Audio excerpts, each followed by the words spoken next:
Мектепте балдардын көзүнчө эне мугалимди ыйлатты. Sen men balamda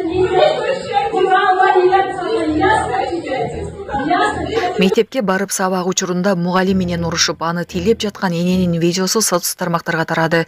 Бул окуя Бишкек шаарынын мектептеринин биринде болгону тууралуу айтылууда. Ал эми билим берүү министри Догдуркүл Кендирбаева бул боюнча комментарий берип, өзүнүн соц тармактагы баракчасына билдирүү жазган. Мугалим жалдап алган кул же малайың эмес, эч ким эч качан сабак өтүп жатканда класска киргенге акысы жок. Өзгөчө окуучулардын, ата-энелердин алдында басмырлоого жол берилбейт. Укук коргоо органдары баа берет деп ойлойм жана жеке көзөмөлгө алдым. Мугалим керек болсо учурда ата-энеден ашса ашат, бирок кем калбай балдарга тарбия билим берип жатат, деди министр.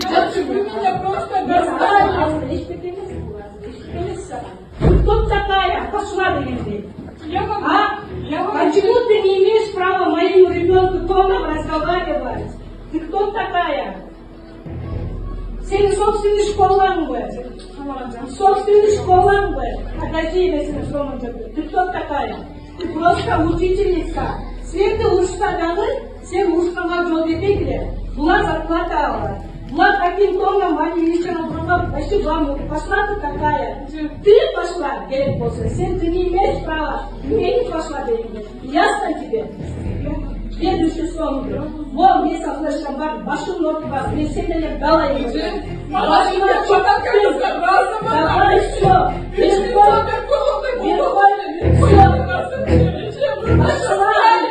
Пошла. Куда достала? Ты сама себя достала. Достали уже, достали. Сама себя достала. Benim balamda sen достала. Ты сама себя достала, потому что ты невоспитанная. Ты не умеешь разговаривать как учительница. Сен мартын өзүңө жок. Ты просто учительница, запомни раз и навсегда. Сен мага айтпай жүргүн. Ар бери башка жазылуу. Сен мен баламды ясно, ты желудкой можешь, если не твои вот эти. Поняла теперь? Ясно теперь? Если мы надо совершенно жопой поймем, сен баламды сен, мен бұларда сен кетші, жақсы ешіде. Қандай ұқуыңыз бар, пошла деймін. Почему мне қарады, звоните. Менің баламды жаман деп. Сіз жаман дегенде сіздің балаңыз жаман, балаңыз барды? Говори своей матери, пошлали. Я тебе матери кажусь. Невоспитанная. Еще учительницей работаешь. Я сейчас с тобой поговорю в министерстве.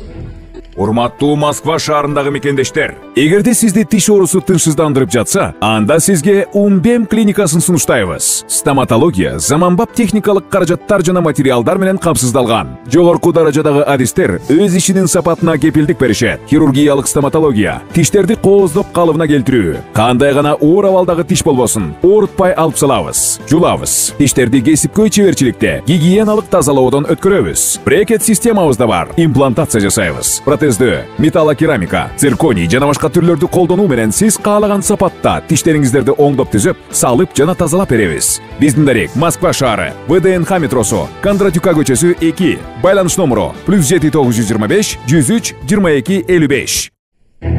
Кыргызстандын 76 миң жараны Орусиянын кара тизмесинде. Ошол жылдын 1 октябрына карата Кыргызстандын 76 миң жараны Орусиянын кара тизмесине киргизилген. Бул тууралуу эмгек, социалдык камсыздоо жана миграция министринин орун басары Бакыт Тарманкул уулу 5 ноябрдагы брифинг учурунда билдирди. Мындан сырткары Кыргызстандын тартип куруу органдарында тобокел аймагына кирген жарандардын тизмеси дагы бар. Ага Орусиянын аймагында жүрүп, административдик тартип бузду делген 70 миңден ашуун киши киргизилген.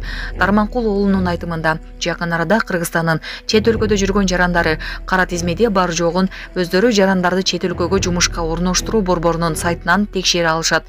Сайт качан иштей турганы айтылган жок. Маалыматка караганда, учурда Кыргызстандын 600 миңдей жараны чет өлкөлөрдө жүрүшөт, алардан 330 миңден ашууну Орусияда. Жумгалда жоголгон ата баланы издөө иши 19 күндөн бери уланууда.